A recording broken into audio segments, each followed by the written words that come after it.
నమస్తే, welcome to the fourth estate. నేను దేవులపల్లి అమర్. భూసేకరణ చట్టం తెలంగాణలో రాజకీయంగా కలకలం సృష్టిస్తున్నది. నిర్వాసితులకు ఎక్కువ పరిహారం చెల్లించేందుకు చట్టం చేశామని అధికార టీఆర్ఎస్ చెప్తున్నది. ఈ చట్టంతో ఎటువంటి ప్రయోజనం ఉండదని విపక్షాలు వాదిస్తున్నాయి. మరోవైపు భూసేకరణ చట్టానికి వ్యతిరేకంగా టీజాక్ చేపట్టిన ధర్నాకు పోలీసుల అనుమతి నిరాకరించడం రాజకీయంగా దుమారం సృష్టించింది. భూ ప్రకంపనలు ఇవాళ చర్చాంశం. ఇందులో పాల్గొనేందుకు మనతో సీనియర్ పాత్రికేయులు బండారు శ్రీనివాసరావు ఉన్నారు.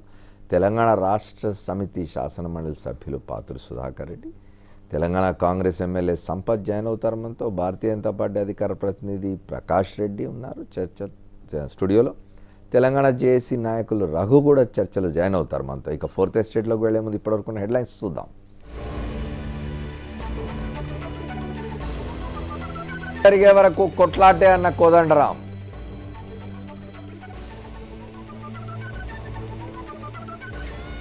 ప్రాణాలైనా వదులుతాం, గ్రామాలు ఖాళీ చేయం. మూడో రోజు కొనసాగుతున్న గండికోట బాధితుల ఆందోళన.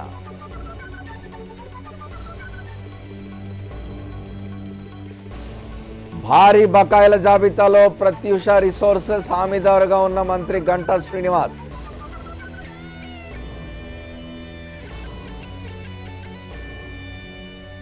ఎస్సీ ఎస్టీ సబ్ ప్లాన్ నిధులు ఏమయ్యాయి?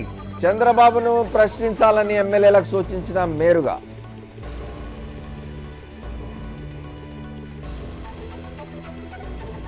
పెద్ద నోట్ల రద్దుతో పన్నుల ఆదాయం పెరిగింది. 50 రోజులు సహకరించిన వారికి ధన్యవాదాలన్న జైట్లీ.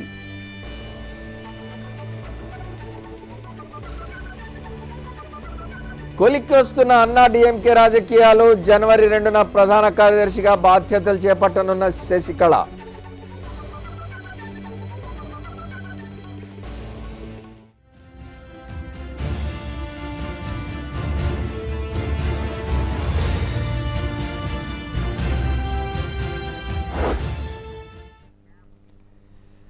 కొత్త భూసేకరణ చట్టం తెలంగాణ రాజకీయాల్లో వేడి పుట్టించింది.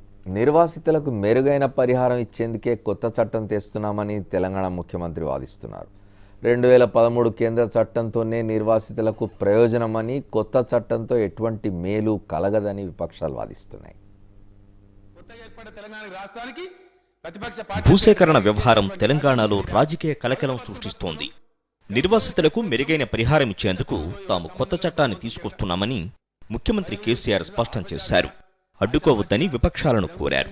భూములు కోల్పోకుండా ప్రాజెక్టులు కట్టడం సాధ్యం కాదని తేల్చి చెప్పారు. నాగార్జున సాగర్, శ్రీశైలం ప్రాజెక్టులను భూసేకరణ జరపకుండానే కట్టారా అని ప్రశ్నించారు. భూసేకరణ చేయకుండానే శ్రీశైలం ప్రాజెక్టు కట్టినరా? భూసేకరణ చేయకుండానే ఎస్ఆర్ఎస్పి ప్రాజెక్టు కట్టినరా? అధ్యక్ష, ప్రపంచంలో ఎక్కడన్నా భూసేకరణ చేయకుండా ప్రాజెక్టు వస్తాయి అధ్యక్ష? కేసీఆర్ ప్రభుత్వం తెచ్చిన భూసేకరణ బిల్లును విపక్షాలు వ్యతిరేకించాయి. కేంద్ర భూసేకరణ చట్టాన్ని సవరించే అధికారం రాష్ట్ర అసెంబ్లీకి లేదని కాంగ్రెస్, టీడీపీ ఆక్షేపించాయి. అభ్యంతరాలు పట్టించుకోకుండా అధికార టీఆర్ఎస్ సంఖ్యాబలముందనే భూసేకరణ బిల్లును ఆమోదించుకోవడం అసెంబ్లీకి, ప్రజాస్వామ్యానికి చీకటి రోజని వ్యాఖ్యానించాయి. కేంద్ర భూసేకరణ చట్టాన్ని తెచ్చిన యూపీఏ సర్కారుకు తాడు బొంగరం లేదని సీఎం కేసీఆర్ మాట్లాడటం పార్లమెంటును అవమానించడమేనని TPCC chief Uttam Kumar, TDP MLA Revanth Reddy ఆగ్రహం వ్యక్తం చేశారు. 2013లో చేసినటువంటి భూసేకరణ చట్టం, కాంగ్రెస్ పార్టీ చేసిన చట్టం ఏదైతే ఉందో అధ్యక్ష, అది ఒక తాడు బొంగరం లేని వాళ్ళు కూర్చొని చేసిన అధ్యక్ష. మరోవైపు భూ నిర్వాసితుల తరపున పోరాటం చేసేందుకు సిద్ధమైన టీజేఏసీకి ప్రభుత్వం కళ్లెం వేసింది. ఇందిరా పార్కు దగ్గర తలపెట్టిన ధర్నాకు పోలీసులు అనుమతి నిరాకరించారు. నిరసన తెలిపే హక్కు తెలంగాణలో లేదా అని టీజేఏసీ చైర్మన్ ప్రొఫెసర్ కోదండరాం ప్రశ్నించారు. అనుమతి రాకపోవడంతో ఆయన తన నివాసంలోనే దీక్ష చేపట్టారు. కోదండరాం దీక్షకు విపక్షాలు మద్దతు ప్రకటించాయి. తెలంగాణ రాష్ట్ర సాధన కోసం పోరాటం జరిగినంత కాలం 3 అంశాల మీదనే పోరాటం చేసిన సంస్థలు, తెలంగాణ రాష్ట్ర సమితితో సహా తెలంగాణ జేఏసీ కానీ ఇతర సంస్థలు కానీ 3 అంశాల మీదే పట్టుదలగా పోరాటం చేసినాయి. నీళ్లు, నిధులు, నియామకాలు. ఇందులో మొదటిది నీళ్లు కావాలంటే ప్రాజెక్టులు రావాలి, ప్రాజెక్టులు కావాలంటే భూసేకరణ జరగాలి. భూసేకరణ జరగకుండా ఈ దేశంలో, ప్రపంచంలో ఎక్కడ ప్రాజెక్టులు రావు. దానికి సంబంధించిన రగడ జరుగుతున్నది వాళ్ళ రాష్ట్రంలో. నిజానికి రాష్ట్ర సాధన కోసం పోరాటం చేసిన తెలంగాణ రాష్ట్ర సమితి, ఇతర రాజకీయ పక్షాలు, తెలంగాణ జేఏసీ, ముఖ్యంగా తెలంగాణ జేఏసీ టీఆర్ఎస్ మధ్య ఈ భూసేకరణ అనే అంశం చాలా వివాదాస్పదంగా మారింది, ఆందోళనకు దారితీస్తూ ఉన్నది. దీని గురించి మాట్లాడుకుందాం. మనతో బండారు శ్రీనివాసరావు గారు ఉన్నారు, ప్రకాష్ రెడ్డి గారు ఉన్నారు, సుధాకర్ రెడ్డి గారు ఉన్నారు, మిగతా ఇద్దరు పెద్దలు జాయిన్ అవుతారు. శ్రీనివాసరావు గారు చెప్పండి. ఒకటి, ఆర్టికల్ 254 రాజ్యాంగంలోని ఆర్టికల్ 254 ప్రకారము తప్పనిసరిగా రాష్ట్రానికి అధికారం ఉన్నది, ఒక చట్టం చేసుకునే అధికారం. 2013 భూసేకరణ చట్టం కాకుండా ఇవాళ 123 జీవో తీసుకొచ్చినారు, చట్టం చేసుకునే అవకాశం. నిన్న శాసనసభలో బిల్లు పెట్టినారు, ఇవాళ కౌన్సిల్కి పోయినట్టుంది ఆ బిల్లు. ప్రతిపక్షాలు ఎట్లా అంటే ఇట్లా చట్టం చేయడానికి వీలు లేదు, అధికారం లేదు, ఇక్కడ తెలంగాణ రాష్ట్రానికి ప్రభుత్వానికి ఆ అధికారం లేదు అని ఎట్లా అంటున్నాయి? ఏం చూస్తున్నారు మీరు అసలు? 2013 చట్టానికి ఇప్పుడు ప్రభుత్వం రాష్ట్రంలో తెలంగాణ రాష్ట్రానికి ప్రభుత్వం చేస్తున్న చట్టానికి ఏమిటి తేడా? ఎందుకు ప్రతిపక్షాలు అభ్యంతరం పెడుతున్నాయి? ఏ రకంగా ప్రజలు నష్టపోతున్నారు దీనివల్ల? ఒకటి, వాదం ప్రతివాదం రెండిట్లో కొంత పాయింట్ ఏదో లేకుండా ఊరికి మొండివాదాలు ఉండవండి. వీళ్ళు వాదించే దాంట్లో ప్రతివాదం దాంట్లో రెండిట్లో ఉంటుంది పాయింట్, అది జాగ్రత్తగా పట్టుకోగలగాలి.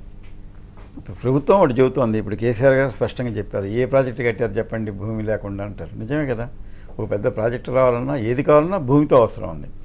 దానికి భూసేకరణ అంటారు, భూ సమీకరణ అని కొంతమంది అంటారు, ఇంకో రకంగా అక్విజిషన్ అని, రకరకాల ప్రొక్యూర్మెంట్ అనే కొత్త పదం కూడా వచ్చింది. ఇప్పుడు మామూలుగా అందరికి ధాన్యానికి పెట్టే ప్రొక్యూర్మెంట్ కూడా ఇప్పుడు భూమికి కూడా పెడుతున్నారు. కాబట్టి ఇవన్నీ సహజంగా జరిగే విషయాలే. కానీ ఇక్కడ అసహజం ఏమొస్తుందంటే పాలకపక్షం ప్రతిపక్షం అన్నమాట. ఇప్పుడు ప్రజా సంఘాలన్నీ ఉన్నాయి, ఒకప్పుడు అవి రాజకీయ పార్టీలతో కలిసి పోరాడినాయి. తెలంగాణ ఉద్యమంలో వాటికి ప్రముఖ పాత్ర ఉంది, కీలక పాత్ర కూడా ఉంది. వాటిని పూర్తిగా నెగ్లెక్ట్ చేయడానికి కూడా వీలైన పాత్ర ఉంది. కానీ 2.5 సంవత్సరాల తర్వాత కాస్త పరిస్థితులు తారుమారైనట్టుగా కనబడుతుంది.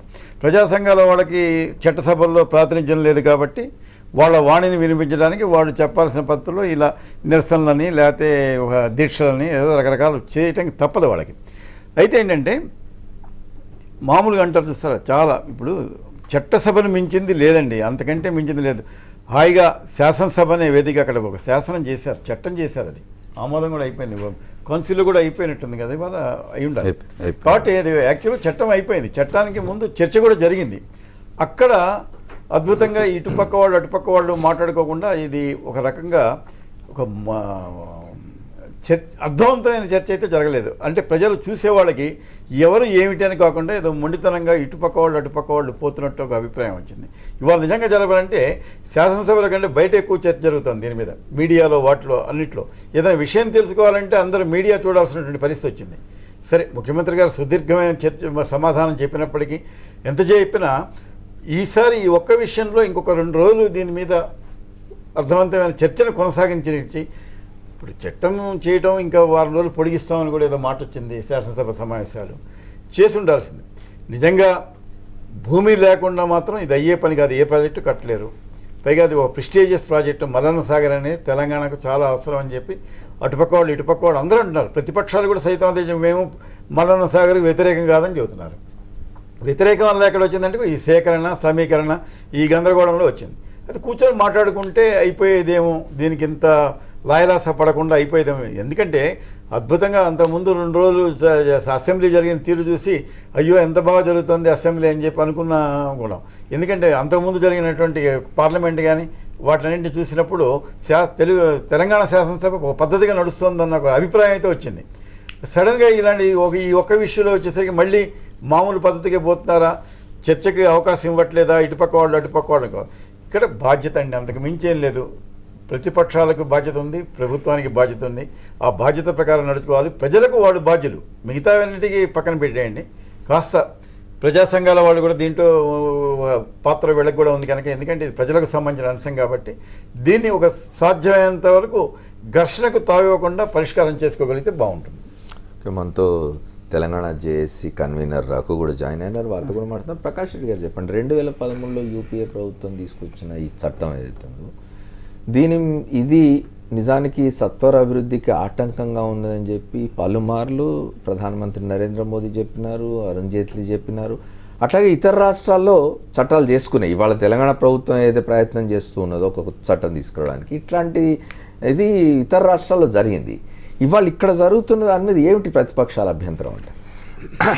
సార్, మీకు ఇంతకుముందు కూడా ఇక్కడే మీ సమక్షంలో చర్చ జరిగింది సార్. తెలంగాణ అంటే ఈ మొత్తం భూసేకరణ సంబంధించినటువంటి అంశం అప్పుడు కూడా నాయకులు చాలా మంది పాల్గొన్నారు. మల్లన్న సాగర్ మీద చర్చించి మల్లన్న సాగర్ చర్చించినప్పుడు సార్ ఒక్క విషయం చాలా స్పష్టంగా చెప్తాను సార్, 2013 భూసేకరణ చట్టాన్ని 3 సంవత్సరాలు పడ్డామంటే కరెక్ట్గా చెప్పండి 2007 నుంచి 13 దాకా చర్చించి వచ్చినటువంటి ఒక చట్టం సార్. అది ఒక రోజులో రాలేదు అది.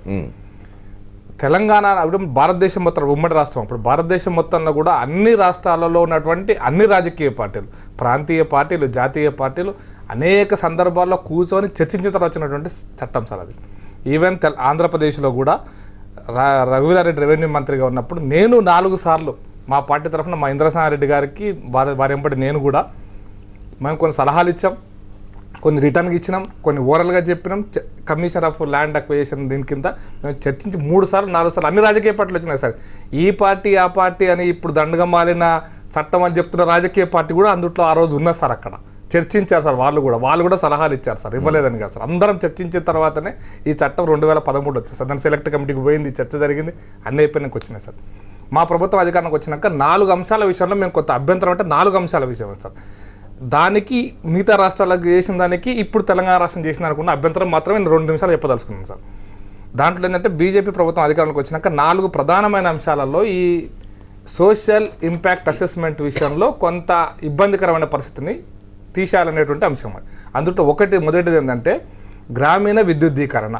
ఇక్కడ విద్యుత్ లైన్లు వేసినప్పుడు, సబ్స్టేషన్ వేసినప్పుడు ఊరు మొత్తం కూడా షిఫ్ట్ కాదు కాబట్టి సోషల్ అసెస్మెంట్ అనేటువంటి సమస్య రాదు. ఇది ఒక అంశం. గ్రామీణ పేదల గృహ నిర్మాణ కార్యక్రమం, దాంట్లో కూడా ఊర్లోనే పేదలకు సంఘటన కాబట్టి ఊరు డిస్ప్లేస్మెంట్ అయ్యే అవకాశం లేదు. ఇండస్ట్రియల్ కారిడార్ డిక్లరేషన్, అది విశాఖపట్నం నుంచి తడవరకు కావచ్చు, ఆదిలాబాద్ నుంచి అలంపూర్ దాకా కావచ్చు. ఇక్కడ కారిడార్ డిక్లేర్ చేసిన పారిశ్రామికవేత్త ల్యాండ్ ఉన్నప్పుడు 20 ఎకరాలు 30 ఎకరాలు కొంటారు, ఉద్యోగాలు కూడా వస్తాయి అక్కడే. కాబట్టి ఊరు డిస్ప్లేస్మెంట్ అయ్యే అవకాశం లేదు. కాబట్టి సోషల్ ఇంపాక్ట్ అసెస్మెంట్ అనేది మొత్తం ఊరు డిస్ప్లేస్మెంట్ అయినప్పుడే వచ్చేటువంటి ప్రధానమైన అంశం. మిగతా డిఫెన్స్ సెక్టార్లో, అలాగే డిఫెన్స్ సెక్టార్లో ల్యాండ్ అక్విజిషన్ అనేది ఈరోజు అవసరం కూడా లేదు. అదర్వైజ్ ఆల్సో ఎక్కడన్నా డిండిగల్ లాంటి ఫ్యాక్టరీ పెద్ద ప్రోగ్రామ్ వచ్చినప్పుడు, న్యాచురల్గా దేశ రక్షణ కోసం అనేటువంటి అంశం వచ్చినప్పుడు ఇది అడ్డం రాకూడదు అనేటువంటి ఈ 4 ప్రధానమైన అంశాల మీద సోషల్ ఇంపాక్ట్ అసెస్మెంట్ ఉండొద్దని కేంద్ర ప్రభుత్వం ఒక బిల్లు చేసింది. దాన్ని లోక్సభలో పాస్ చేసింది. ప్రతిపక్షాల కోరిక మేరకు, డిమాండ్ మేరకు సెలెక్ట్ కమిటీ కూడా పంపించింది. సోషల్ ఇంపాక్ట్ అసెస్మెంట్ అనేది ప్రాజెక్టుల విషయాలు రావాలి, ఊళ్ళు డిస్ప్లేస్ డిస్ప్లే ఇది అయిపోయింది. గుజరాత్లో కూడా చట్టం తీసుకొచ్చారు 2016లో. గుజరాత్ ప్రభుత్వం కూడా ఈ 4 అంశాలనే గుజరాత్ చట్టం వచ్చింది సార్. తమిళనాడులో కూడా చట్టం వచ్చింది సార్. ఈ 4 అంశాలు కావాలంటే డాక్యుమెంట్స్ కూడా ఇస్తాను. అయితే దురదృష్టం ఏంటంటే నిన్న తెలంగాణ రాష్ట్రంలో తెలంగాణ ప్రభుత్వం ప్రవేశపెట్టినటువంటి చట్టంలో గ్రామీణ విద్యుద్దీకరణ మరియు సాగునీటి ప్రాజెక్టులు ఇది ఒకటే యాడ్ చేసి దాంట్లో ఇంకా చట్టం మొత్తం మిగతా అంతా గుజరాత్నే కాపీ కొట్టారు యాజ్ ఇట్ ఈస్గా. 4 పేజీలు 6 పేజీలు గుజరాత్ని కాపీ కొట్టి ఆ ఒక్క పదాన్ని మాత్రం సాగునీటి ప్రాజెక్ట్ అన్నారు. అనగానే మీకు అర్థమైపోయింది కదా చట్టం యొక్క వ్యాలిడిటీ ఎంత, ఆ చట్టం యొక్క బలం ఎంత అనేది మీకు అర్థమైపోయింది కదా. ఇప్పుడు ఎట్లా ఇప్పుడు అంటే ఇప్పుడు సాగునీటి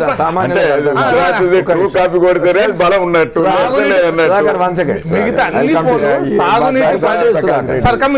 సాగునీటి ప్రాజెక్ట్ అనగానే గ్రామాలు మునిగిపోతాయి.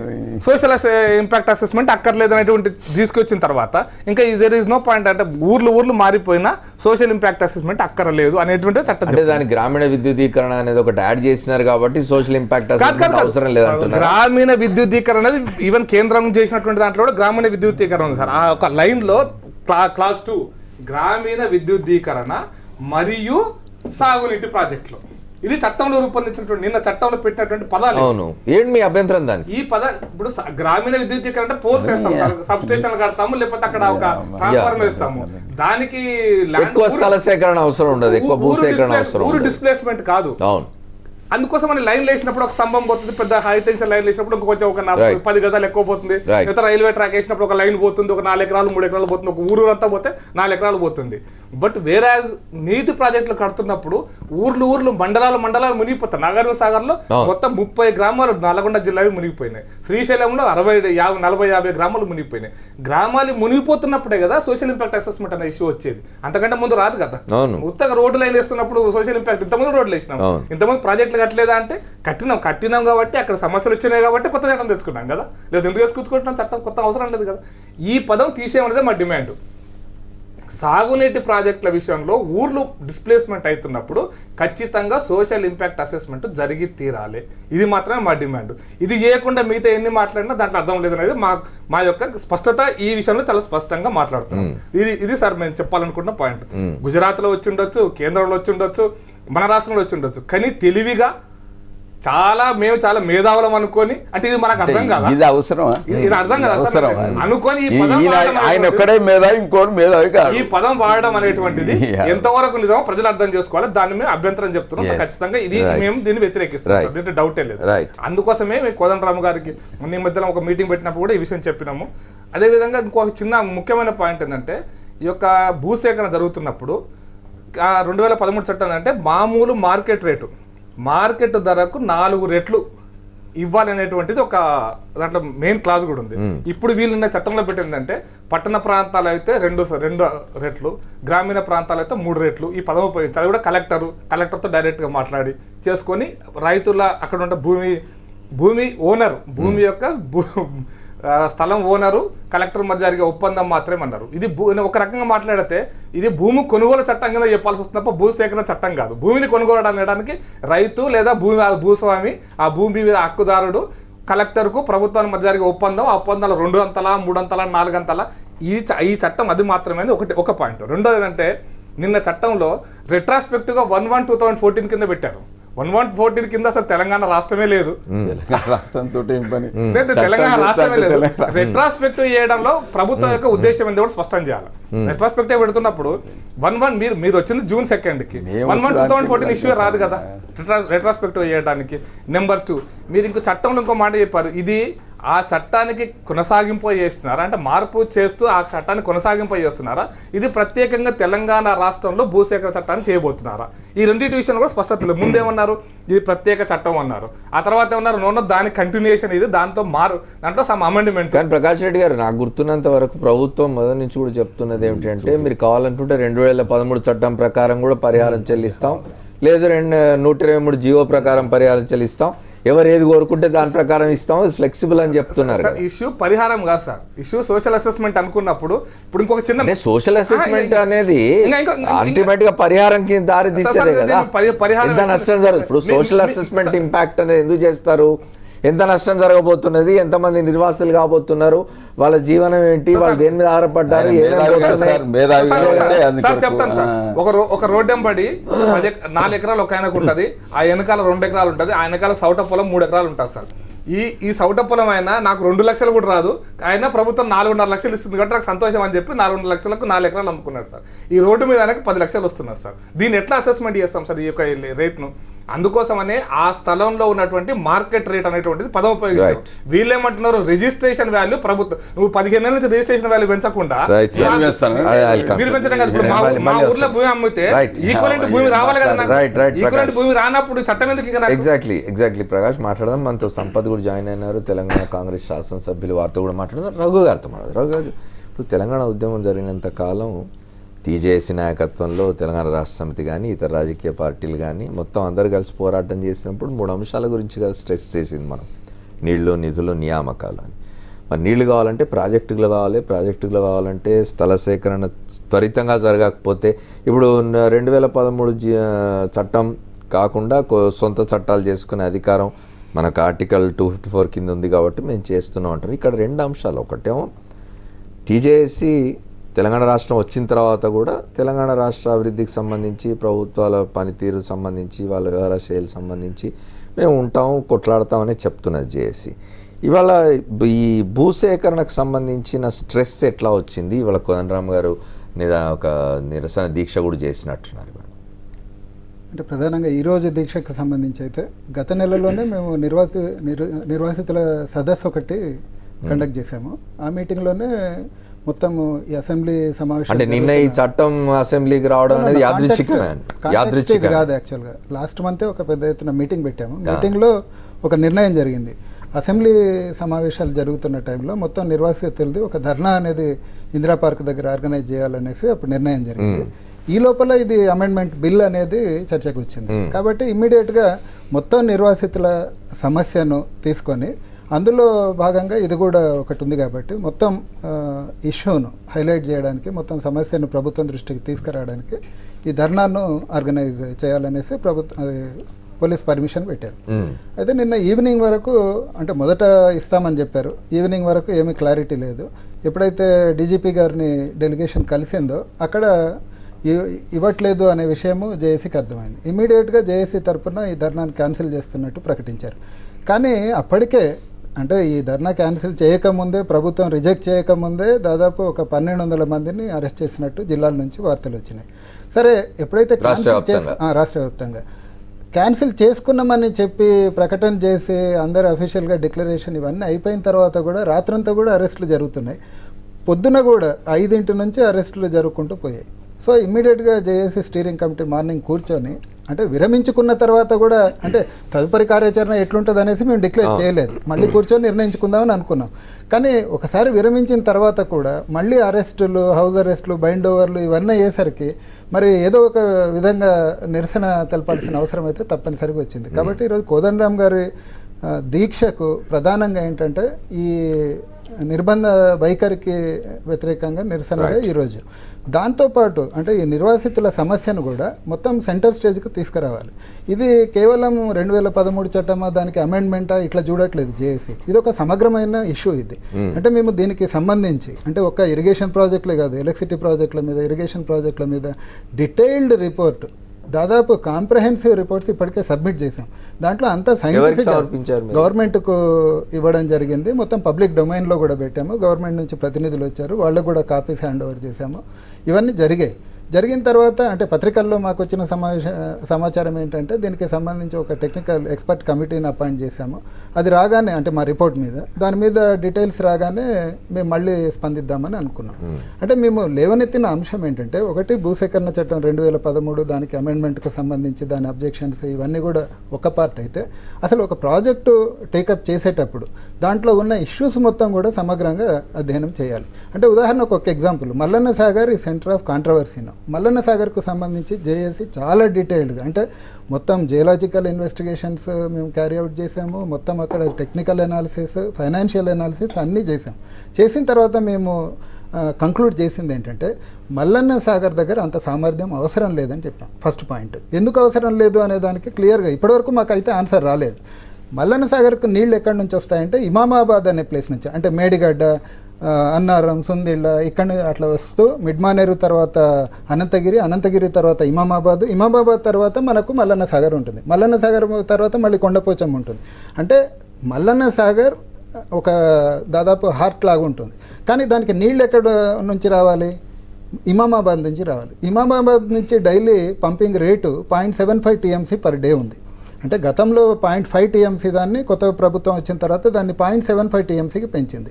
0.75 TMC రోజుకు పంపు చేసేటప్పుడు నీటి అవైలబిలిటీ 90 నుంచి 120 రోజులు ఉంటుంది అనేసి వాళ్ళు స్పష్టంగా చెప్పారు.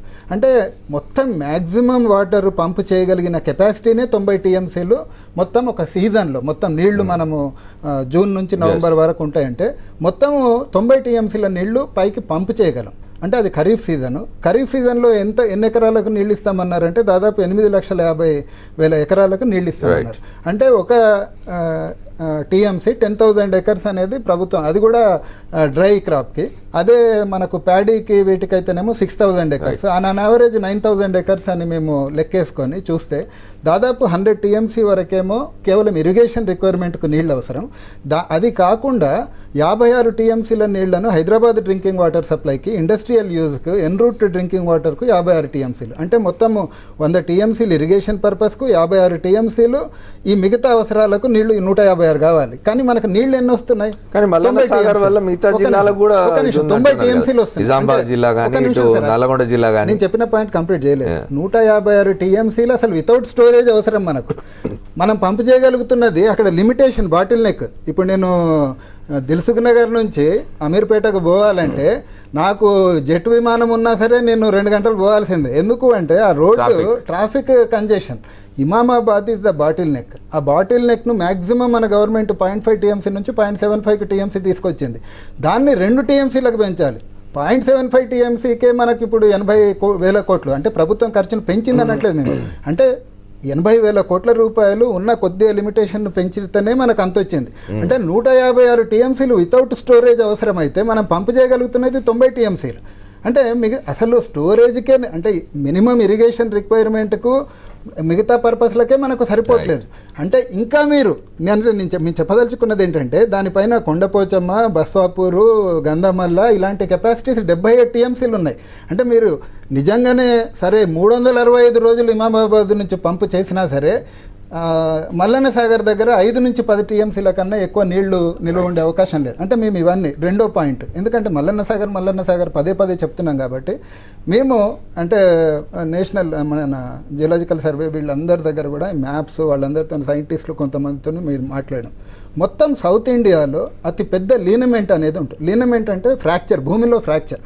అంటే ఇది పైన మనకు మొత్తం గ్రానైట్ ఉంది, చాలా గట్టి ప్లేస్ అని మనం అనుకోవచ్చు. కానీ మాకున్న సమాచారం మేరకు మేము గ్యాదర్ చేసాము, ఆ మ్యాప్స్ కలెక్ట్ చేసాము. దాంట్లో ఏంటంటే మొత్తం సౌత్ ఇండియాలో బిగ్గెస్ట్ లీనమెంట్ జస్ట్ మన మల్లన్న సాగర్ ఇట్లా ప్రాజెక్టు ఇట్లా కడుతుంటే దాన్ని అడ్జసెంట్గానే పోతుంది. That is the biggest. అలాంటి దగ్గర 50 టీఎంసీల వాటర్ స్టోర్ చేస్తే 50 టీఎంసీలు అంటే మనకు 50 ట్యాంక్ బండ్లతో సమానం. అంత వెయిట్ మనం ఒక పక్కకు పెడితే డెఫినెట్గా అక్కడ సీస్మిసిటీ వచ్చే అవకాశం ఉందని. దానికి కొన్ని పత్రికల్లో ఏం రాశారంటే అతనికి చాలా గట్టిగా గ్రనైట్ ఉంది, మనం కోడిగుడ్డుకు ఎంత గట్టి లాకేసామనేది ఇంపార్టెంట్ కాదు, కోడిగుడ్డు గట్టిగా ఉందా లేదా అనేది ముఖ్యం. అంటే అనేక శాస్త్రీయపరమైన అంశాలను లేవనెత్తుతూ అంటే మేము నిజంగా ఒక 5 to 10 టీఎంసీ సరిపోతుందని చెప్పాం. దానికి ఎన్ని వందల ఎకరాలు బాధ్యత గల ప్రభుత్వం ఇట్లాంటివన్నీ ఆలోచించకుండా అంటే మేము రిపోర్ట్ అనాలోచితంగా ఇట్లాంటి ప్రాజెక్ట్ తీసుకున్నారు. మేము రిపోర్ట్ ఇచ్చాము. డెఫినెట్గా మేము ఎక్స్పెక్ట్ సమ్ రెస్పాన్స్. ఎక్స్పర్ట్ కమిటీని పెట్టామన్నారు. It's a very good move. కాబట్టి దాని నుంచి రెస్పాన్స్ రావాలి. కాకపోతే ఇంత లోపల మనకేంటంటే నిజంగానే అక్కడ అంత పెద్ద సీరియస్ సమస్య ఉందనేది మేము కన్విన్స్ అయ్యాం. అలాంటప్పుడు దాని మీద ఒక రెస్పాన్స్ వచ్చి ఉంటే డెఫినెట్గా మీరు అసలు చట్టం జోలికి కూడా అక్కడ దాకా పోనక్కర్లేదు. నిజంగానే ఎల్లుండి సమస్య తీవ్రంగా ఉంటుంది, అక్కడ జియోలాజికల్ సమస్య ఉందనుకోండి, అసలు ఇదంతా కూడా ఇట్ బికమ్స్. లేటెస్ట్ మళ్ళీ డిస్కస్ చేద్దాం మనం సంపత్ తోటి, అట్లాగే సుధాకర్ రెడ్డి గారితో కూడా మాట్లాడదాం. షార్ట్ బ్రేక్ తీసుకొని వచ్చి మాట్లాడదాం. Welcome back to the fourth estate. Telangana రాష్ట్రంలో కొత్తగా ఏర్పడిన తెలంగాణ రాష్ట్రంలో ప్రాజెక్టుల నిర్మాణానికి సంబంధించి ప్రభుత్వానికి, ప్రతిపక్షాలకు, ప్రభుత్వానికి, జేఏసీకి మధ్య అభిప్రాయ భేదాలు ఉన్నవి. జేఏసీ నాయకులు రఘు ఇప్పుడు చాలా వివరంగా చెప్పినారు. పర్టికులర్గా ఒక మల్లన్న సాగర్కు సంబంధించి తాము నివేదికలు సమర్పించినామని, దాని మీద ఇప్పటివరకు చర్యలు ఏం జరుగుతాయో తెలియదు. ఒక ఎక్స్పర్ట్స్ కమిటీ అయితే వేసినట్టుగా చెప్తున్నారు. అయినా కూడా ఈ డిఫరెన్సెస్ కొనసాగుతున్నాయి. నిన్న ప్రభుత్వం శాసనసభలో ఒక బిల్లు పెట్టింది. ఆ బిల్లు అక్కడ పాస్ అయ్యి మండలికి పోయింది. వాళ్ళ మండలి కూడా పాస్ అయినట్టున్నది. సంపత్ గారు చెప్పండి, కాంగ్రెస్ పార్టీ అభ్యంతరం ఏమిటి నిన్నటి దీని మీద, శాసనసభలో పెట్టిన బిల్లు మీద? 2013లో మీరే చేసినారు, యూపీఏ ప్రభుత్వమే చేసింది కేంద్ర చట్టం. రఘుగారి అభిప్రాయము, సంపత్ కుమార్ అభిప్రాయం కాదు, యావత్ తెలంగాణ సమాజము అభిప్రాయము. యావత్ తెలంగాణ సమాజము కోరుకుంటున్నది, వ్యతిరేకిస్తున్నది. ఎందుకంటే భూసేకరణ చేయాలి, బరాబర్ చేయాలి, ఇరిగేషన్ ప్రాజెక్ట్ కట్టాలి, బరాబర్ కట్టాలి, నీవే గట్టు, ఎకరాలు లక్ష ఎకరాల పొలం నీళ్ళు ఇయ్యి, మళ్ళీ గెలువు, రాజ్యం చెయ్యి. మేము కాదనడం లేదు. రఘుగిరిది లేకపోతే నాది 2 ఎకరాల పొలం లేదు, మాదేమి లాక్కొని 5 లక్షలది 3 లక్షలు ఇస్తున్నాను, మా బాధ కాదు. కోనరామ్ సార్ పోతే, జానారెడ్డి పోతే, ఉత్తమ్ రెడ్డి పోతే, సంపత్ కుమార్ పోతే, షబ్బీర్ అలీ పోతే, పోలీసులు పోతే అరెస్ట్ చేయడానికి మా ఎకరాలు ఉన్నాయండి. Except TRS, all political parties, all public organisations, social organisation అన్నీ వ్యతిరేకించినటువంటి ఏదైనా ఉందంటే మల్లన్న సాగర్ లాంటి ల్యాండ్ ఎక్విజిషన్ ఉంది. దాంట్లో బాగా ఎందుకు కాదంటున్నామంటే, మీరు నిన్న బిల్ అయిందన్నారు, ఈరోజు హౌస్లో అయిందన్నారు కదా, మండలిలో అయిందన్నారు కదా. 2013 చట్టం అనేది చారిత్రాత్మకమైనటువంటి భూసేకరణ చట్టం, భారతదేశ చరిత్రలో ఎప్పుడు ఎక్కడ లేనిది. దాంట్లో 254 ఆర్టికల్ 254 ప్రకారం రాష్ట్రాలకు అధికారం ఉంది, మేము చేసుకుంటామని అంటున్నాం. ఎస్ ఉంది, రాజ్యాంగంలో ఉన్నది, బరాబర్ మీరు చేయాలి కాదను. కానీ basing on the 254 when you are going to amend LA 2013 అయితే దాంట్లో 2013 దాంట్లో ఉన్నటువంటి 107 సెక్షన్లో ఏముందంటే చేసుకోవచ్చు, రాష్ట్రాలకు కొద్ది వెసులుబాటు ఉంది అని. 107 తర్వాత 108 ఉంది. 108లో ఏముంది, if it is more better then the previous act అని ఉంది. ఎందుకు? మా యాక్ట్, ఎస్ కాంగ్రెస్ పార్టీ చేసి we are proud to be here. 2013 act తెచ్చి బీదల పక్షాన, రైతుల పక్షాన, నిర్వాసితుల పక్షాన నిలబడిన కాంగ్రెస్ పార్టీవాదిగా చెప్తున్నా. ఒకవేళ మేము మా చట్టం ప్రకారం 3 లక్షలే నిర్వాసం ఒక ఎకరా, 2013 చట్టం కంటే మెరుగ్గా లేదా ఇది? Let me complete. మీరు అన్నట్లు ఎస్ అది మీరు అడిగింది ఎగ్జాక్ట్ ప్రశ్న. మేము మా చట్టం ప్రకారం ఒకవేళ 3 లక్షలు ఒక ఎకరాకు పోతుంటే వీళ్ళు తెచ్చే చట్టం వల్ల 3 కాదు 6 అంటే ఎస్ వరాల్ అప్రిషియేట్, మేమందరం వెల్కమ్ చేస్తాం. రైతుకు ఎక్కువ వచ్చినట్లు చేయండి, వాడిని నిరాశ్రయాన్ని చేసి ఏదో రియల్ ఎస్టేట్ ఇదిలాగా నీ ఎక్కడ పొలం ఇచ్చేసి ఈ పైసలు తీసుకో వెళ్ళిపో అనడంలోనే అంటున్నావు కదా, వాని దారి వాడు చూసు. కానీ జెన్యూన్గా చట్టం ప్రకారం ఎంత ఇవ్వాలనో అంత అంటున్నాం. దీన్ని వైలేట్ చేసి ఇంకొక చట్టం తీసుకొచ్చి తక్కువ ఇచ్చి వీలైనంత ఎక్కువ land. S Y Raghu is coming forward for excess land అండి. అంత ల్యాండ్ అవసరం లేదని ఎందుకు చెప్తున్నాడు? మా భూమి పోతలేదే. కానీ ఎంత అవసరమో ఎన్ని టీఎంసీలో అంతే చేసుకోండి. అనవసరంగా చేసుకోవడం వల్ల కొన్ని జీవితాలు కొన్ని కుటుంబాలు రోడ్డున పడతాయి. అది వద్దు, తెలంగాణ సమాజానికి అది మంచిది కాదు అని చెప్తున్నాం. దాన్ని వినకుండా పెడచేవన పెట్టి మీరు చూడండి ఎంత సుధాకర్ రెడ్డి గారే సాక్ష్యం మరి ఎమ్మెల్సీ కనుక మీరు కూడా బీయింగ్ ఏ మేధావి ఆఫ్ ది స్టేట్ నువ్వు చట్ట సవరణ అంటే దానికి ఒక ప్రొసీజర్ ఉంది. శాసనసభలో ఒక చట్టాన్ని సవరించడానికి కేంద్ర ప్రభుత్వం చేసినటువంటి చట్టాన్ని సవరించే అధికారం శాసనసభకు లేదు, మళ్ళీ పార్లమెంటే చేయాలి. ఇక్కడ చేస్తా అంటున్నాం. మేము అది కాదు బాబు మీకు తెలియదు, తెలిసిన అనుభవంగా చెప్తున్నాం అని చెప్తే అప్పటికప్పుడు ఉన్నటువంటి చట్టంలో లాస్ట్ మేము అడ్జాయిన్ చేసే ముందర ఇవన్నీ విమర్శలు వస్తే ఒక పేపర్ 4 లైన్లు టైప్ చేసారు పెట్టేసి మీరు ఈ సబ్జెక్ట్ మాట్లాడతారని తెలియదు, లేకపోతే నేను I may be here with all the related documents return documents అది తెచ్చి దానికి అటాచ్ చేసి ఎంత రెడిక్యులస్ అండి. శాసనసభ సాక్షిగా యావత్ తెలంగాణ సమాజాన్ని నువ్వు తప్పుదో పట్టించి బీదలను బిక్కిని బడుగు బలహీన వర్గాల సామాజిక నేపథ్యాన్ని తొక్కేసి నువ్వు ప్రాజెక్టు కడతా 1000 ఎకరాలకు నీళ్ళు ఇస్తా అంటే నమ్మడానికి అంత అమాయకుల. ఈరోజు అధికారం ఉండొచ్చు, మందబలం ఉండొచ్చు, బిల్లు చేసుకుంటుండొచ్చు, పోతుండొచ్చు, బట్ డెఫినెట్లీ భారతదేశ వ్యవస్థలో న్యాయ వ్యవస్థ ఉంది, సమాజం ఉంది, చూస్తుంది, పరిశీలిస్తుంది, ఎనలైజ్ చేస్తుంది, సరైన సమయంలో సరైన నిర్ణయం తీసుకుంటుంది, బుద్ధి చెప్తుంది, కళ్ళు తెరిపిస్తుంది. Madam Sampath I don't know maybe you must verify your facts. One second Sudhakar, I'm coming to you next. I think you must verify your facts. ఏంటంటే 2013 చట్టం తర్వాత కొన్ని ఇతర రాష్ట్రాల్లో ఇట్లా నిన్న తెలంగాణ ప్రభుత్వం తీసుకొచ్చిన లాంటి చట్టాలు వచ్చినవి కదా.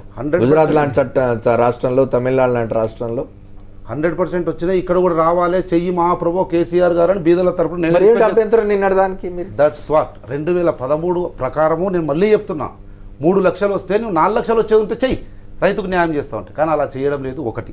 రెండవది, ఎప్పుడైతే నువ్వు ల్యాండ్ అక్విజిషన్ చేస్తున్నావో, ఎప్పుడైతే కాంపెన్సేషన్ ఇవ్వడానికి ప్రభుత్వం ముందుకు వస్తుందో దానికంటే ముందు ఎవాల్యుయేషన్ చేయాలి. ల్యాండ్ కాస్ట్ని ఎవాల్యుయేషన్ చేయాల్సిన కనీస ధర్మము బాధ్యత ఏ ప్రభుత్వం మీదనైనా ఉంటుంది. ఆ ధర్మాన్ని నెరవేర్చినటువంటి ప్రభుత్వాలకు వ్యతిరేకంగా అక్కడ పోరాటాలు జరగలే. ఆ ధర్మాన్ని నెరవేర్చిన టీఆర్ఎస్ ప్రభుత్వానికి వ్యతిరేకంగా యావత్ తెలంగాణ సమాజం పోరాటం చేస్తుంది. అదే నేను శాసనసభ సాక్షిగా చెప్పినాం. కానీ తప్పించుకో మీరు చూడండి, ముఖ్యమంత్రి సాక్షిగా శాసనసభలో తూతూ మంత్రంగా చేసేసి బిల్ ఈజ్ పాస్డ్ అంతకొని వెళ్ళిపోయి అందరం గాయపెడుతున్నారు. ఒక్కరు కాదు, except TRS, all political parties నిర్ద్వందంగా చేసుకోవాలి. సుధాకర్ రెడ్డి గారితో సుధాకర్ రెడ్డి గారు ఒకటి చెప్పండి, ఇంత వ్యతిరేకత, ఇంతమంది నుంచి వ్యతిరేకత వస్తున్నది భూసేకరణకు సంబంధించి మీరు నేను తీసుకొచ్చిన కొత్త చట్టానికి సంబంధించి ఇలా మా సంపద అదొకటి. అదొకటి. రెండవది, తెలంగాణ చేసేదో ఆందోళన చేయదలుచుకుంటే మీరు ఉమ్మడి రాష్ట్రంలో మీరు చాలా ఇబ్బందులు పడ్డారు ఇట్లాంటి ఆందోళన చేస్తున్నప్పుడు, ప్రభుత్వాల అనుమతి ఇవ్వక అరెస్టులు చేసి ఇవన్నీ. ఈ ప్రభుత్వం కూడా తెలంగాణ రాష్ట్రంలో తెలంగాణకు సంబంధించి పోరాటం చేసిన జేఏసీ కార్యకర్తల్ని రాష్ట్ర వ్యాప్తంగా అరెస్టులు చేసి ఇదంతా చేయడాన్ని ఎట్లా చూడాలి? ప్రాజెక్టుల నిర్మాణం జరగాలంటే భూసేకరణ జరగాలి. భూసేకరణ జరగాలంటే భూమి కాంపెన్సేషన్ ఇవ్వాలి. ఇవాళ నిన్న ముఖ్యమంత్రి కానీ ఇవాళ సంపత్ గారి పార్టీ కాంగ్రెస్ పార్టీ కదా, నిన్న వారికి అనుమానం ఉన్నదన్నాడు కదా. ఇవాళ మా మంత్రి గారు స్పష్టంగా కౌన్సిల్లో అయ్యా ఏ అనుమానాలు ఉన్నాయో వాటన్నిటిని నివృత్తి చేస్తా, మనం మంచిగా మాట్లాడుకుందాం ఇక్కడ కౌన్సిల్లో అని షబ్బీర్ అలీ గారు వారికి ఎన్ని అనుమానాలు ఉన్నాయో వారి అనుమానాలన్నీ కూడా ప్రస్తావించారు.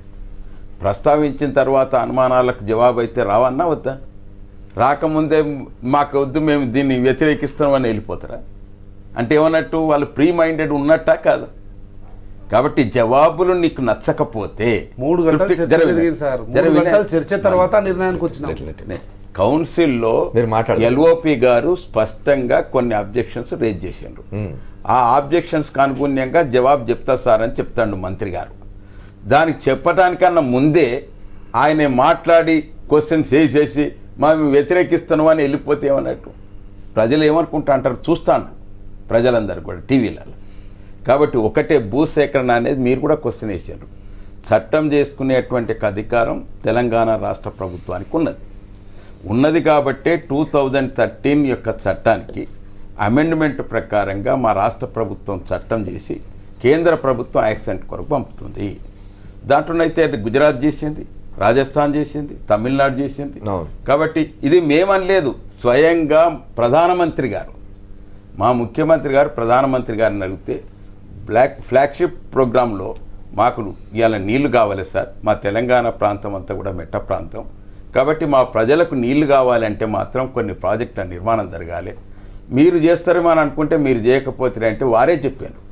స్వయంగా ప్రధానమంత్రి గారే కాంగ్రెస్ లేనిపోని ఆరోపణలు చేస్తూ ఈ విధంగా చట్టం కాకుండా చేసింది, ఇబ్బంది జరిగింది, మీకు అధికారం ఉన్నది, మీరే చేసుకునేటువంటి అవకాశం ఉన్నదని సొలిసిటర్ జనరల్ని పిలిపించి వారి క్లారిఫికేషన్ ఇప్పించి గుజరాత్ యొక్క చట్టం ఏదైతుందో దాన్ని తెప్పించి అవన్నీ కూడా ప్రధానమంత్రి గారే మాకు ఇచ్చారు.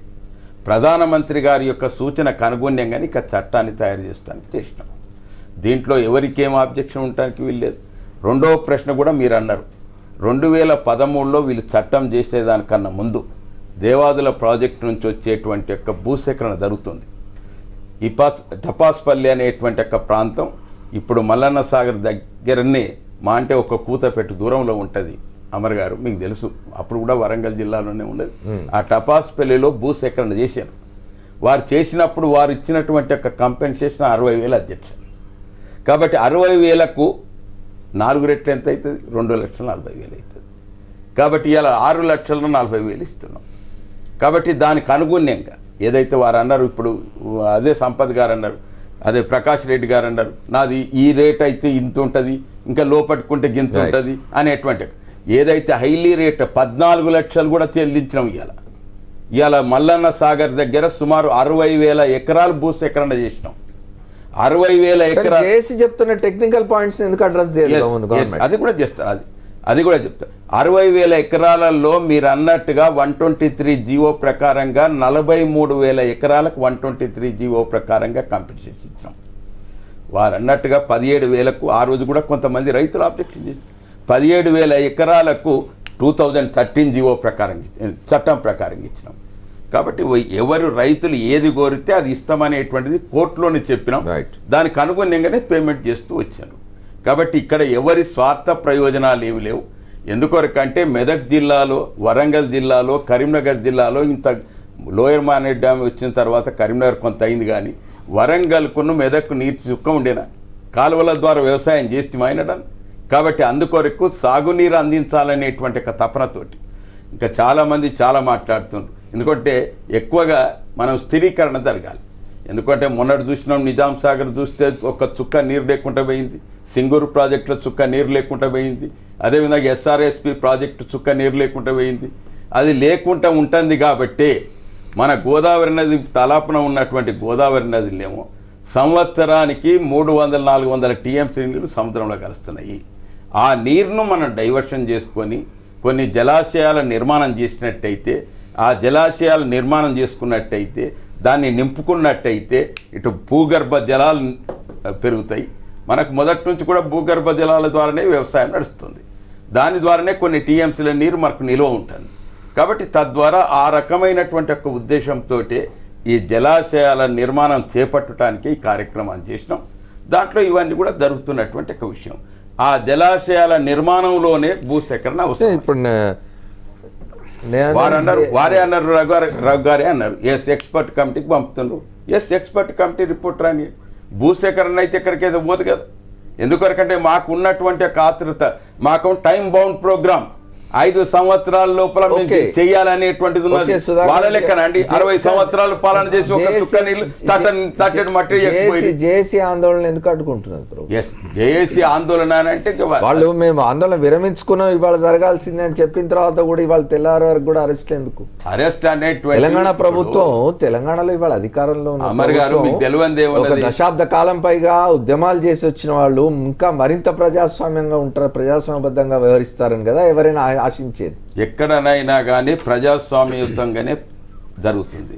మీరు మొన్న చూసినారు, అదే మల్లన్న సాగర్ దగ్గర ఇటు కోదండరామ్ గారు పోయినరు, కాంగ్రెస్ వాళ్ళు పోయినరు, కమ్యూనిస్ట్ వాళ్ళు పోయినరు, పోలీస్ వాళ్ళే స్పష్టంగా చెప్తూ వచ్చారు అయ్యా మాకు ఏం చేయమంటారు, ఒకరు సూదితో కూర్చేటోళ్ళు ఉంటారు, ఒకరు దబ్బడంతో కూర్చేటోళ్ళు ఉంటారు. నిన్న ముఖ్యమంత్రి గారు చెప్పారు ఇవన్నీ వాటిలకు ఆయన ఏం చెప్తే దాన్ని ఇటువంటి రకంగా ఉండేటువంటి ఎందుకంటే చట్టం ప్రకారంగా, ఎందుకంటే హోమ్ డిపార్ట్మెంట్ వాళ్ళు ఎట్లుంటుందో దాన్ని ఎక్కడనైనా కానీ ముఖ్యమంత్రి గారు వాళ్ళని అరెస్ట్ చేయమని అవన్నీ ఆదేశాలు ఉండయి. ఎక్కడ ఏ పరిస్థితి వాళ్ళ లా అండ్ ఆర్డర్ ఎట్లుంటుందో దానికి అనుగుణంగా జరిగేటువంటి చర్యలు ఉంటాయి.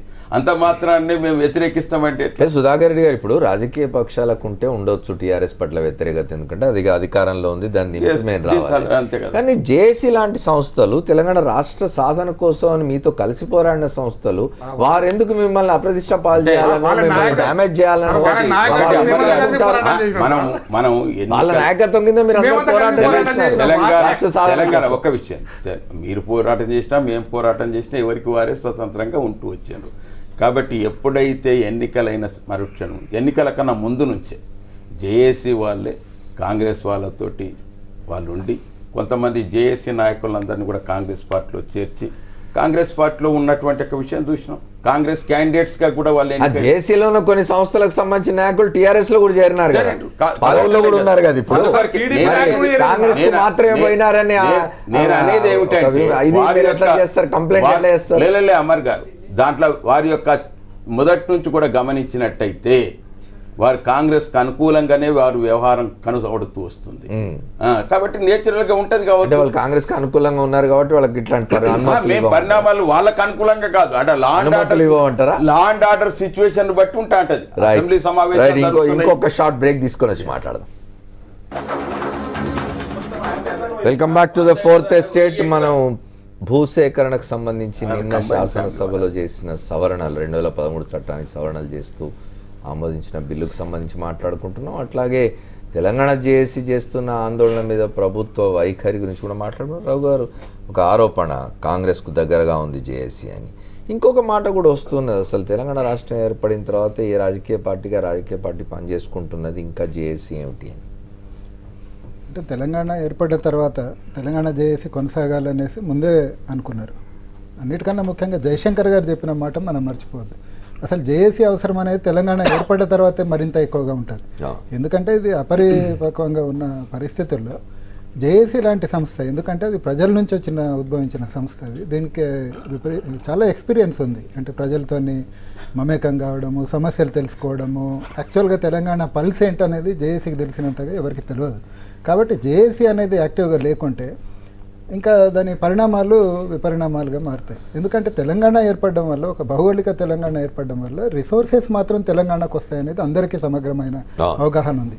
ఆ రిసోర్సెస్ అనేది చివరి వరకు అందరికి కూడా పంపిణీ కావడం కానీ, సోషల్ జస్టిస్ కానీ ఇలాంటివి రావాలంటే తెలంగాణ జేఏసీ కొనసాగాలని జయశంకర్ గారే ప్రత్యేకంగా చెప్పడం జరిగింది. ఇక రాజకీయ పార్టీలతో కలిసి ఉండడం అనేది రాజకీయ జేఏసీ లాగా, అంటే తెలంగాణ జేఏసీ రాజకీయ పార్టీలతో కలిసి తెలంగాణ ఏర్పడక ముందు పనిచేసింది. కాబట్టి అందరితో కలవడము, మాట్లాడడము, వాళ్ళతో తిరగడము, వాళ్ళతో పరిచయాలు ఏర్పడము, కాబట్టి అవన్నీ జరిగినాయి. తెలంగాణ ఏర్పడిన తర్వాత అనేక మంది అనేక పార్టీల్లోకి పోయినారు. వాళ్ళు ఎవరు కూడా తెలంగాణ జేఏసీలో భాగం కాదు. గతంలో వాళ్ళు మాట్లాడాం కాబట్టి, అంటే మేము అందరితో మాట్లాడాము, ఎక్కువ ఎవరితో మాట్లాడాము అనేది కూడా అప్పుడు పెద్ద ఎత్తున ఆరోపణలు వచ్చినాయి. కాబట్టి ఇప్పుడు ఎవరు కూడా తెలంగాణ ఏర్పడిన తర్వాత ఇప్పుడు తెలంగాణ జేఏసీ అనేది ఒక మళ్ళీ న్యూట్రల్ ఏజెంట్, ఇప్పుడు ఏ పార్టీ కూడా జేఏసీలో లేదు.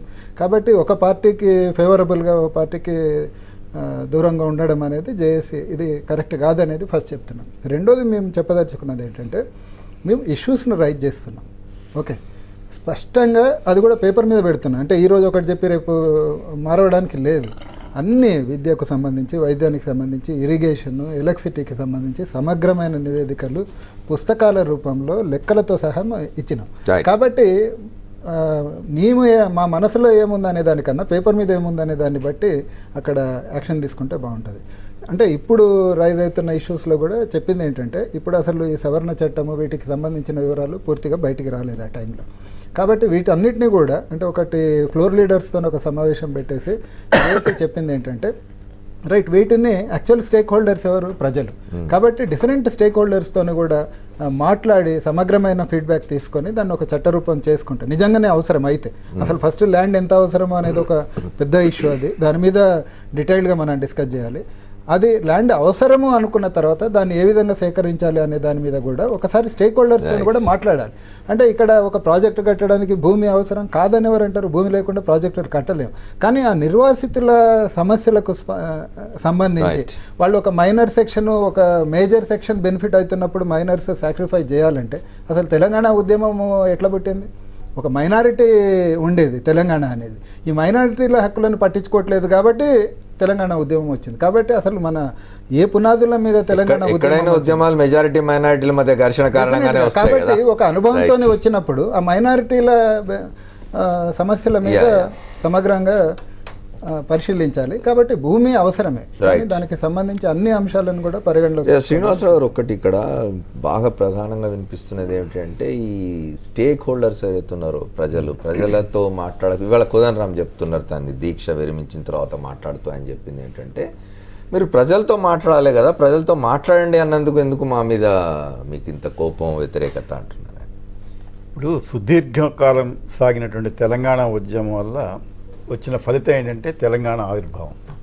దానికి ఒక బై ప్రొడక్ట్ ఏంటంటే ఇవాళ చూస్తున్నటువంటి ఇవాళ సాధికారికమైనటువంటి తెలంగాణ గురించి ఇవాళ ఈ 12 ఏళ్ళు సాగిన ఉద్యమంలో వచ్చినటువంటి అదనపు బోనస్ లాగా వచ్చింది ఏంటంటే ప్రజా సంఘాలు కానీ రాజకీయ పార్టీలు కానీ ఈ పార్టీ ఆ పార్టీని కాదు, అందరికి కూడా తెలంగాణ పట్ల పూర్తి సంపూర్ణమైన అవగాహనతో మాట్లాడుతున్నారన్న అభిప్రాయం అయితే నాకు వస్తున్నది.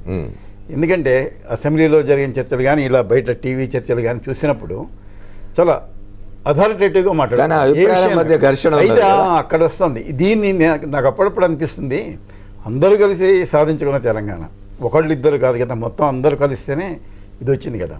ఓ చిన్నవి పెద్దవి కాదు. ఇంకా రఘు గారు చెప్పారు ఇక్కడ అసలు దాంట్లో ఇది పెంచడంలోనే ఎంతవరకు ఉంది అని వీళ్ళు ఒక ఇంజనీరింగ్ క్వశ్చన్ ఒకటి వేశారు. దానికి అందులో ముఖ్యమంత్రి గారు వీళ్ళందరూ ఒకటి అనుకుంటే ఆయన 30 రెట్లు ఎక్కువ. అసలు పూర్తిగా తెలంగాణకు సంబంధించిన సాగునీటి ప్రాజెక్టుల గురించి ఆయన పుక్కిట పట్ట ఉంటారు చూసారా, అట్లా పట్టినవాడు ఆయన. దండ సందేహం లేదు. ఎందుకంటే అసెంబ్లీలో జరిగినటువంటి ప్రజెంటేషన్ చేసినప్పుడు కూడా ఆయన మరి అదొక అదృష్టం, ఆయన ముందు ఎవరు నిలబడి మాట్లాడలేని ఒక నిస్సహాయత కూడా అందరికీ ఉంది. ఎవరు మాట్లాడినా కూడా అది ఎందుకు పనికిరాని. కానీ నేను అనేది ఏంటంటే అందరూ చేసే వాదనలో కొంత బలం ఉంది. ఉన్నప్పుడు కూర్చొని మాట్లాడుకుంటే బ్రహ్మాండమైన వేదిక అసెంబ్లీ ఉంది. ప్రభుత్వం మంచి చేయాలనుకుంటుంది, ప్రభుత్వం చేత మంచి చేయాలని ప్రతిపక్షాలు అనుకుంటున్నాయి, లేదా ప్రజా సంఘాలు అనుకుంటున్నాయి. ఇక్కడ ఏముంది, సమస్య ఏముందని నాకు అనిపిస్తుంది. మనకు సమయం తక్కువగా ఉంది, బాగా చాలా క్విక్గా మాట్లాడుకుంటాం. చెప్పండి. తెలంగాణ రాష్ట్ర ఉద్యమ సందర్భంగా ఇప్పుడున్న ముఖ్యమంత్రి గారు ధర్నా చౌక్ దగ్గర ఇక ధర్నాలు ఉండవు, చౌకులు వద్దాయా, ఇది బంద్ చేసేయండి ఇంకెందుకే అన్నాడు. దురదృష్టం ఏంటంటే ఈరోజు తెలంగాణ రాష్ట్రం వచ్చిన తర్వాత ధర్నాల అవసరం ఉండదు, ధర్నా చౌక్ ఎత్తేద్దాం అవసరమే లేదన్నాడు. ఈ రోజు తెలంగాణ రాష్ట్రం వచ్చిన తర్వాత నేను లెక్క పెట్టుకుంటున్న మా రామచంద్రరావు గారు చెప్తున్నారు, ఇది సిల్వర్ జూబ్లీ కార్యక్రమం నేను వచ్చింది, నేను ఎమ్మెల్సీ అయిన తర్వాత 25వ ఉద్యమానికి నేను గెస్ట్గా వచ్చి మాట్లాడుతున్నాను. మొత్తం ధర్నా చౌక్ దగ్గర అన్ని ధర్నాలే. ఇది మన పరిస్థితి, ఇది మన పరిస్థితి. దాని తర్వాత రైతుల ఆత్మహత్యలు ఉండని తెలంగాణ అన్నాడు. హైయెస్ట్ భారతదేశం రైతుల ఆత్మహత్య జరిగింది ఈ తెలంగాణలోనే. ఇప్పుడే ఈ 2.5 సంవత్సరాలు హైయెస్ట్ దేశం మొత్తం మీద అత్యధిక సంఖ్యలో జరిగినటువంటిది ఈ తెలంగాణ. రాష్ట్ర ప్రభుత్వం దగ్గర, ముఖ్యమంత్రి దగ్గర మ్యాజిక్ బ్యాండ్ లేదు కదా. ఉదాహరణకి ఇన్పుట్ సబ్సిడీ ఎందుకు ఇవ్వలేదు అంటే మాకు ఫలానా సమస్య ఉంది.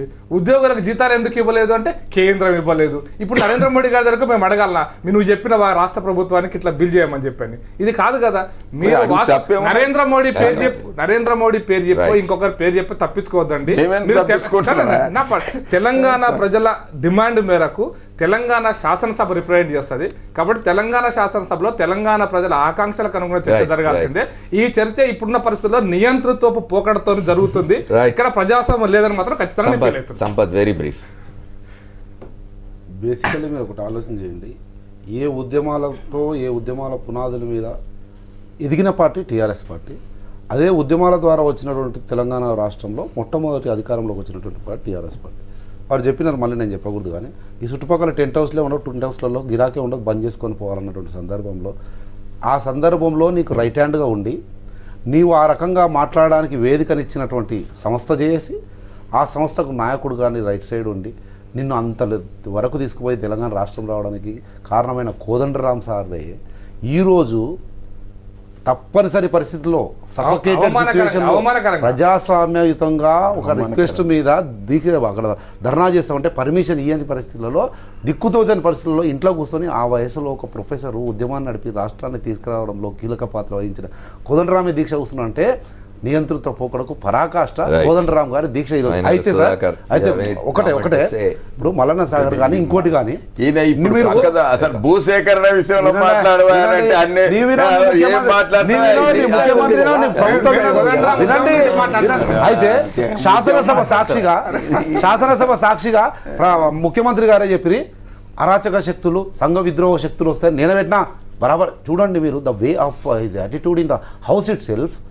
నేనే పెట్టినా, ఎస్ 144 నేనే పెట్టినా, కర్ఫ్యూ నేనే పెట్టినా. జానారెడ్డి సంఘ వ్యతిరేక శక్తి అండి, కోదండరామ్ సంఘ వ్యతిరేక శక్తి, రఘు సంఘ వ్యతిరేక శక్తి, సంపత్ కుమార్ సంఘ, ప్రజా సంఘాలు అన్ని సంఘ వ్యతిరేక శక్తులు 144 కర్ఫ్యూ పెడతారు. అప్పుడు మాత్రం మామూలుగా అనుకూల శక్తులు అందుకని నియంతృత్వానికి Right. పీక్ స్టేజ్ లో ఉన్నటువంటి రాష్ట్రం తెలంగాణ రాష్ట్రం. సుధాకర్ ఫైనల్.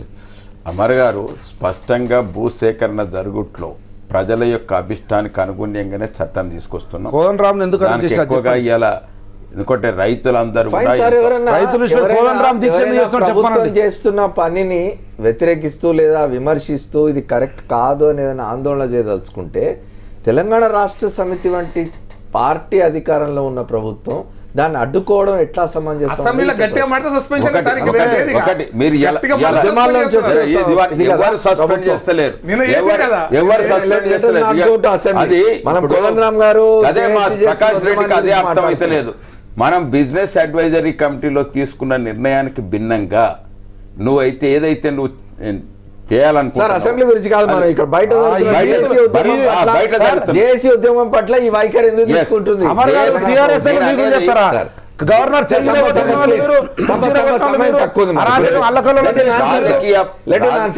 రాజకీయ పార్టీలన్నీ కూడా చిత్తశుద్ధితోటి ఎందుకొరకంటే మళ్ళీ ఎన్నిక కావాలనేటువంటి ఆలోచనతో చేస్తా అంటాం. ఆ ఆలోచనలతోటే వాళ్ళు పోరాటం చేస్తారు, వీళ్ళు పోరాటం చేస్తారు, మేము కూడా పోరాటం చేస్తాం. కానీ మాకు ఉన్నది ఏమిటంటే లక్ష్యం 5 సంవత్సరాల లోపు ఆ లక్ష్యం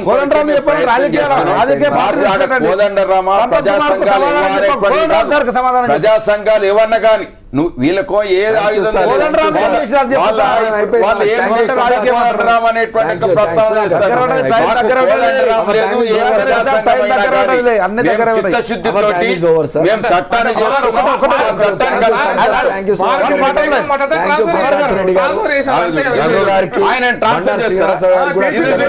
ఇది ఈ ప్రకాష్ రెడ్డికి ఏం ప్రశ్నించే ప్రతి ఒక్కరి గొంతు సార్ మీరు మాట్లాడేది బయటికి వెళ్ళదు.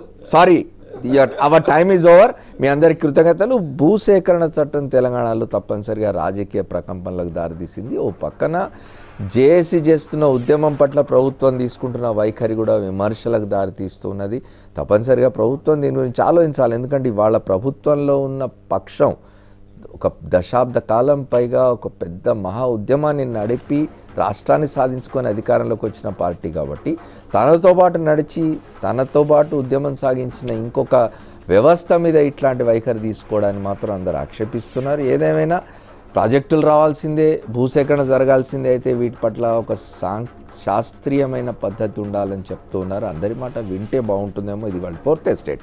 రేపటి 4th ఎస్టేట్లో మళ్ళీ కలుద్దాం. State Yoon to Sakshi. This is Amar signing off.